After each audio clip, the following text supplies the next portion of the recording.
So this is my class. Welcome to hell. Is what I always say.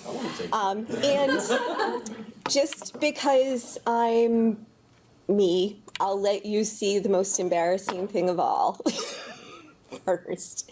Let's see. I'm probably going to work on this more. And I actually don't, okay. What I did was actually exactly what Chris was talking about. I have a welcome video and hi, I'd like you to stop listening to me. I have a welcome video, but I wanted to do it in multiple parts. And so this is the first part, probably the most embarrassing. Probably going to do it again because it was well, actually it was about my 6th attempt. So, wait a minute, that wasn't, okay, so here we go. Will get over the discomfort of looking at myself in a video camera while I'm talking, and I hope that you will too. Get used to yourselves so that we all can communicate in a face-to-face fashion. I am going to give you an overview of the history and development of the English language in this little welcome video, tell you a little bit about myself, and then I'll do a screen sharing where I'll walk you through the different parts of Blackboard, our Blackboard course site. First of all, though, I thought I would share with you a little bit of the sounds of the very beginnings of our language. These are the opening lines from Beowulf, and I will begin. What way guy dena in yer dagum theod kninga thrumi frunon, who tha athelingus ellen fremedon, oft shield shaping sheap and a threatum, monio machem meodo settler ofter, esore orles, sydd eris where verschaft funden, heithas frovre jabad, werks on the roknum, werth mindum tha, of that in erquilch thara imsitendra over hronrode, iron shoulder gombun yulden. That was gold cooning. Okay, I'll skip ahead so that Then was at those very same lines, and wait a minute, okay. I'm here. Actually, okay. Those very same. Sorry. Man Yatheon. Now, I don't expect that you would have necessarily understood more than maybe one word in 10 in that, if that.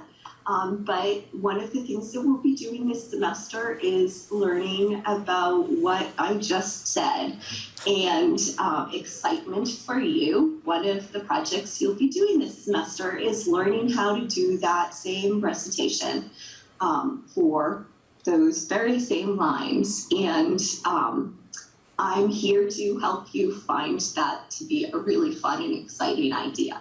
So welcome to the history of the English language, and we will be getting to know each other better as the semester goes on, and working our way through the periods of development of the language. That's great.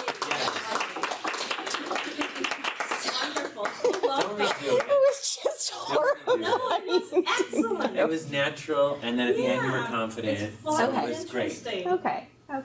Well, and as I explained to, those people in that camera, I mean, maybe I should keep it because I realized in my 6 attempts to do it that the hardest part is actually just doing it. Mm-hmm. And I anticipate that my students are going to feel the same way, that they'll just, be obsessing about it. Maybe not as much as I have been obsessing about it, but possibly. And so, showing them that this is totally uncomfortable for me too, might actually be kind of comforting for them. But you also showed them your talent too. I mean, you spoke beautifully and you modeled for them as a teacher. That's wonderful. They can go back and keep listening to it. And the thing that makes, you is that you want to make it perfect. You want to sort of structure it and edit it, and that's not something that you can really do so great. in this form of communication, but it That's makes a you good point. human, well, that's right? true, And the students because are I gonna am see it. I'm human. telling you, but they don't see us that way when Right. you're presenting a course. That's And a really our good point. initial response is, I want to edit this. I want to add Maybe. captions. I want to, just make it perfect because that's who you are. Right. Right? But the students don't necessarily need to see that. They can see some Right. of the bloopers Right. as you walk through it and you say, wait, I didn't mean that. I Right. meant this. And that's Right. okay. And actually, I mean, my in-person students, There you they go. get all the bloopers. Yeah. That's what we're talking about. Yeah. So that is a really good point. That We is a seem good very point. robotic sometimes in an online setting.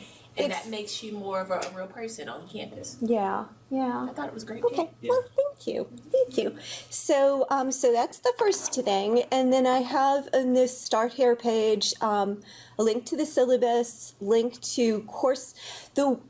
My syllabus has, all the things that a syllabus should have, including all of the policies for the course.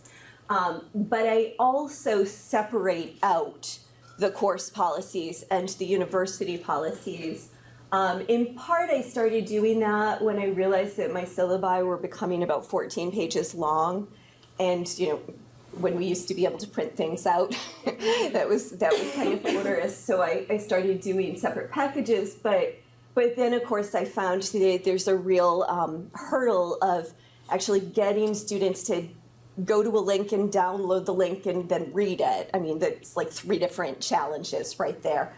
And so, so I'm kind of an advocate of reduplicating, things. That was a duplicating, so kind of up there. Linguistics for duplication. Exactly, reduplicating again. And so the syllabus does have course policies within it. I have I'll just show you a link here to my separate course policies. What I started realizing was that the university, in my course policies, I have things about, disability services and various other resources at USI, but the university also has its separate policies from my teacherly policies about writing and grading and things like this. And so I've created a separate folder for specifically university policies and resources. And I have, PDF links here. So the academic integrity policy, what I have listed right to look at is just kind of a breakdown, a kind of all in one place set of university things. But then, I also, build into it like the Title IX policies. I give a little bit of a blurb here, but then I point them to the separate PDF, and they can, get a really beautiful full color thing of that. So that's one thing that I started to do, just to make sure that I was giving, honor to the university, which is, important. And then the web. My course policies, Yuhan very kindly gave a little table of contents. And I'm going to talk a little bit about this because this is my grading policy, and I give my rubric in this portion of the, syllabus, course policies. But then I also have a section on tips for getting good or excellent grades. I figure, we want to strive for, I could have entitled it tips for getting mediocre grades, I suppose. But so I give them just, kind of things that they need to do, like exceed expectations is a really important one. And this extra effort work is something I've developed over the years as I've had students say, wanting extra credit. I invite students to go to lectures on campus as they're happening, but invariably I got students saying, I work 20 hours a week, I can't make it to a lecture, do you have something else I can do? So I finally just decided to toss extra credit out the window and rename it extra effort. It's basically extra credit. But what I explain to them is that anything that they do, during the course of the semester that's related to our course goals and content, that's above and beyond the requirements of the course, I consider extra effort. And I make it easy for them. I say one example of extra effort is coming to my office hours. Come and talk to me, and I will actually give you extra effort for that. But the real reason that I do this is that because USI has the no minus grades, and so what I explain to them is that throughout the semester I will take every opportunity to use every single grade I can, and I've found that over the years, that actually works to their advantage. But at the end of the semester, I gather together and, create a numeric raw grade, I call it. And what if your final raw grade is an 81? Well, I don't do the if you're 80 to 89, you're a B, because of the no minus grades. So what I say to the students from the very beginning of the semester is if your final raw grade falls into that 81, that would be in my course a C+ or a B-. Well, it would be a B- really, but for final grades that would be a C+. So what I say is I then will look at all the extra effort that you've done throughout the semester, and if I can, if you've given me the wherewithal to be able to do it, I'll pull you up to a B. But if you haven't done any extra effort, then it'll be a C+. And it's very easy to get the extra effort. So I kind of, leave it up to them. Ultimately, it's their personal responsibility to do well in the class. Just show me that you're engaged and care in some way, before the last week of the semester kind of thing. And I have found over the years that by doing this extra effort, I don't get complaints about, I didn't have any extra credit opportunities or, blah, blah, blah. They do understand that it's ultimately. Can we quote that? No. I got complaints for other reasons. Yeah, so that's what that's all about. My syllabus I provide as a very elongated form here.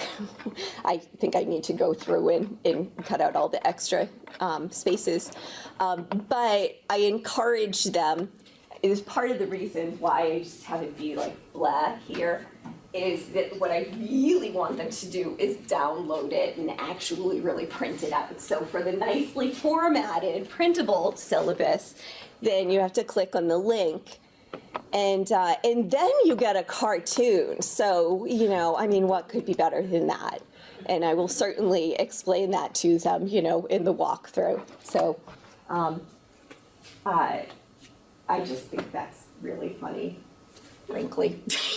So, and very true, because, we think Shakespearean language of 400 years ago sounds really oldie-timey, and it, for lack of a time machine, we actually don't really completely know how it sounded or what they said, and so we might be doing to Shakespeare or to, Chaucer or to the Anglo-Saxon thanes exactly, what people will be doing to our language in years to come. This is my course overview and goals, and I will tell you right now that one of the things that I have changed in my syllabus by working with distance learning is the alignment of my overview and goals to my requirements. Previously, I guess I had thought of the course overview and goals as a kind of marketing tool, a description of the class, what I want to do, you're going to really enjoy being here kind of thing. I hadn't really thought about how to or that I needed to make sure that everything we did in the class really went back to this. But even though I don't say specifically, I did think about putting the specific course requirements into this, and it just looked so messy. And so I could do that, but I prefer the idea of talking to the students about how these different items relate to what we're going to be doing. This is the list of required course materials, which I would like them to obtain by the end of the first week of class. And printed books and their technology requirements, another change that I hadn't really realized that I needed to do. This, I don't want them to buy the 20-volume OED or even, subscribe to the online version, but I do want them to understand that they are going to be using this. And so, they probably should figure out where it is. I have been in contact with the people at Rice Library. I understand that they're in the process of getting the online OED, which would be fantastic in some ways, although I do love having the students actually go to that 20-volume set, which is just, really cool. But the online version is really exciting as well, and so it would be great if Rice Library had that it's ready to go in the fall. I just don't know. And then other helpful items for them. And then I'm spending a lot of time in the syllabus because this will help you understand the entire course website. So these are the required course assignments with really detailed instructions actually on the course site. Weekly activities, there's no real way that I can grade that they read or do the workbooks, work exercises that they're supposed to do. So this 25% is going to be focused on the query quizzes and the cue boxes. And really, basically what I'm looking for from both of these assignments, which I'll talk about a little bit more when I show you the instructions, I want participation. I want consistency and continuity and stability and all of those things. What I'm really looking for is with the query quizzes to get some sense that they're trying to do the workbook assignments. They don't have to necessarily do them correctly. It's going to pretty much be if you do the quiz and you have a sincere effort shown, then you got the points. The cue box, I was trying to come up with a catchy word for this, but this is going to be on VoiceThread. Each student each week will it can be an audio clip, it can be audio video, it can be a written comment, but I want some feedback from them about how they're responding to the readings and to the exercises, so that I'll know precisely how to direct my own mini lectures as we're going on. I've been teaching the history of the English language since 2005, every fall. And it's a very challenging course. It's the beginnings of the English language until the present, but it requires some knowledge about some basic linguistic terms, some basic grammatical terms. And what I have found over and over again is that students they start out terrified. Actually, they start out thinking, this is, the history of the English language is one of 3 options for all English majors have to take one of these 3 options. So history of the English language, or survey of grammar, or linguistics.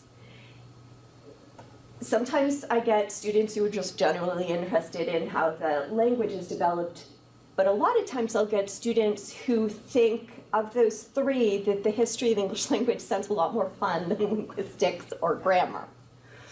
And then they get to my class and they realize they need to have a little bit of grammatical understanding, a little bit of linguistics, and then they start thinking that they're going to have to learn Anglo-Saxon and Middle English, and they are just terrified. So I spend a lot of time just consoling students. And in a way, actually, I'm really excited about having this be an online class because I will be able to do recitations like the available for us. I'll be able to read to them from the different periods of the language, and they can go back and listen to those as many times as they want. There's a lot of samples of period language in the textbook, and we just are never able to go through a tenth of it in class, particularly since a lot of the class is spent consoling them and telling them they can do this.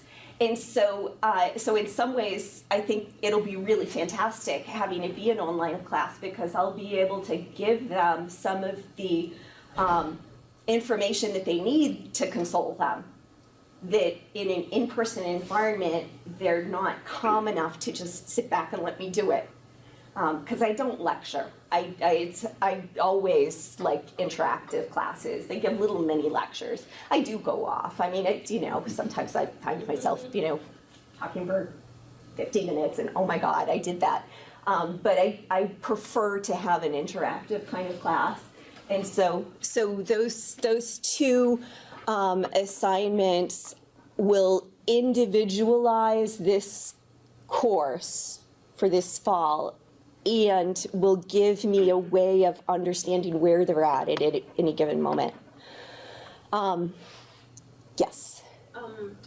I am very impressed about how your Flatboard Navigation looks, because I remember when I met with you at the beginning of the semester, there were just so much information everywhere. It looks so organized now, even though still a lot of information. It looks nice and clean. Do you mind kind of explaining how you? I just realized. See, I go on. I was just telling you, I go on. Yeah, so I'm just going to skip all of that. Yeah. So We probably do have people going some places at one though. So. yeah, I'm gonna take like maybe 30 seconds to give you a little breakdown. So my navigation panel, this it's like we're in the start here.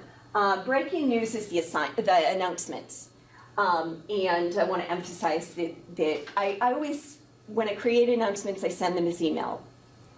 And so I want them to understand that is like up-to-date information. My contact, connection to office hours, so that's basic informational. And then at a glance, the syllabus policies, all of the assignments, each set of instructions.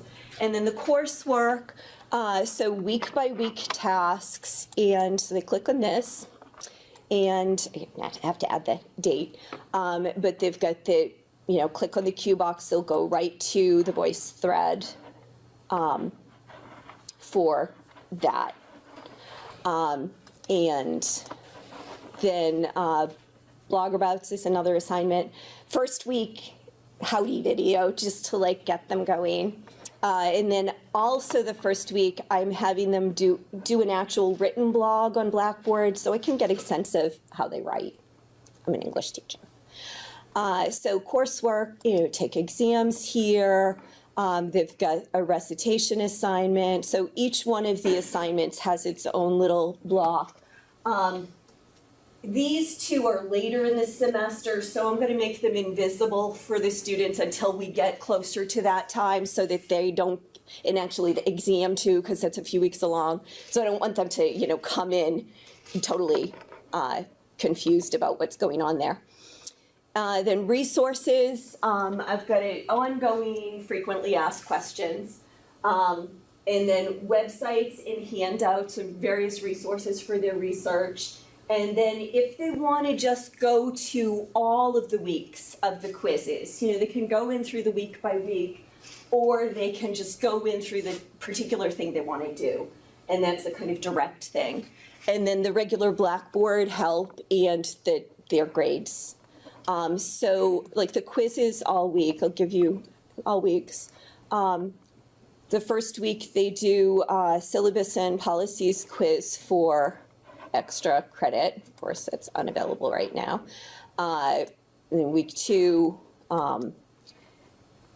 basically it's going to be like 5-question multiple choice quiz just to make sure that they're doing the readings, etc.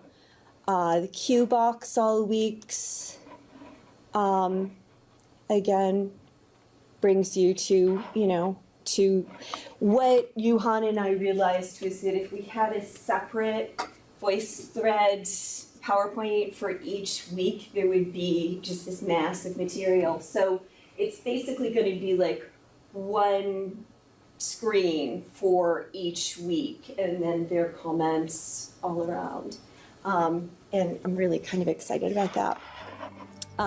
And that's really pretty much, we're totally out of time.